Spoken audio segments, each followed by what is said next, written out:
He never told his real name. He just said he worked nights at a small grocery store, living alone in a cluttered little house on Pine Street. One afternoon, a package showed up at his door. No return address. Inside was an old VHS tape, its label scribbled in messy pencil, "Do not watch."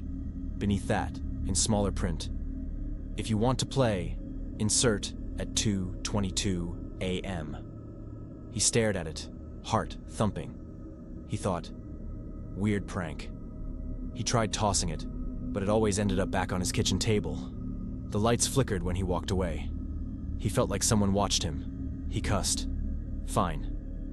He set the VCR in the living room, checked the clock. It read 2:21. He hit play. The screen stayed black. Then text appeared, letter by letter. Rule 1. Do not pause. A long pause. He swallowed. Rule 2. If you pause, something pauses with you. Another pause. Rule 3. When you see eyes, do not look away. He rubbed his eyes. The screen switched to static. His cat Luna hissed. The clock clicked to 2:22. He stood up. His knees shook. He felt a drop of sweat roll down his temple. He leaned closer. The static sharpened into a hallway. Old wood floors, dim light at the far end. He recognized the place. It was his own hallway, from his front door view. He jumped back. Luna took off under the couch. He whispered, "Nah, this is some messed up editing." Less than a second later, the TV image jerked forward, like a fast-forward glitch. He had never owned a tape recorder for this place. He sucked in breath. The hallway door in the video swung open slowly. He froze. He could hear the wooden floor creak in real life. He glanced at his hallway. The same door stood closed there. He slammed his palm on the pause button. The screen froze on a pair of white ringed eyes staring straight at him. The static crackled. He felt something behind him.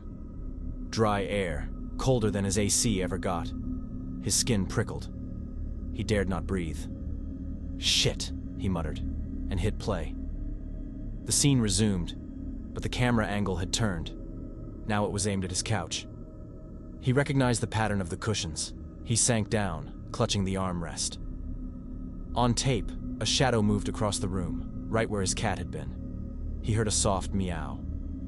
Luna meowed in the real room, off-screen. He yelped. On-screen text. Rule 4. Never leave the room. He choked. He couldn't. He had to. He jumped to his feet. He tiptoed to the hallway to cut power, but it was dead. The lamp was out. The TV was the only light. He crept back. Shaking, he tapped the VCR eject, but it wouldn't budge. The tape rolled on. He sank back on the couch. On the screen now, a weird figure stood in the doorway, a crouched silhouette, like someone wearing a hood. It was motionless, but he could see its eyes shine. He swallowed hard. He whispered, "Okay, okay." He realized he hadn't blinked in seconds. He closed his eyes tight. A second stretched. Then he felt hot breath at his ear. He opened his eyes, and the screen went black. He heard Luna yowl upstairs. No way she could get up fast enough.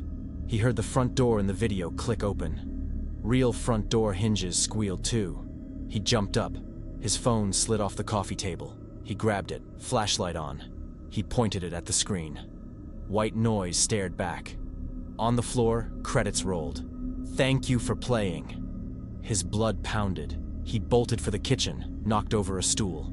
He ran to the back door, locked. He tried the front door, locked. He slammed fists against wood. Luna's meow came from both the TV and the living room. He trembled. Then the screen flashed static and showed him, in real time, on his knees in the living room, begging. His own face, mouth open, eyes wide. He backed away. The tape ended.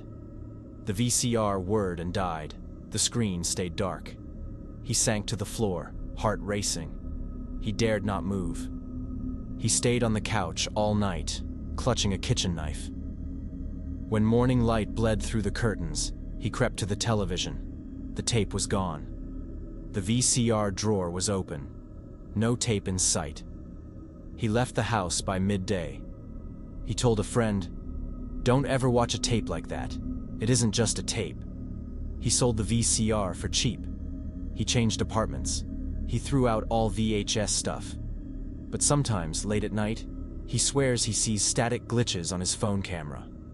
And once, he caught a glimpse of those white-ringed eyes in the hallway mirror. He blinked, and they were gone. He hasn't slept well since. He never paused. He never left the room. And he never, ever forgets to watch the clock.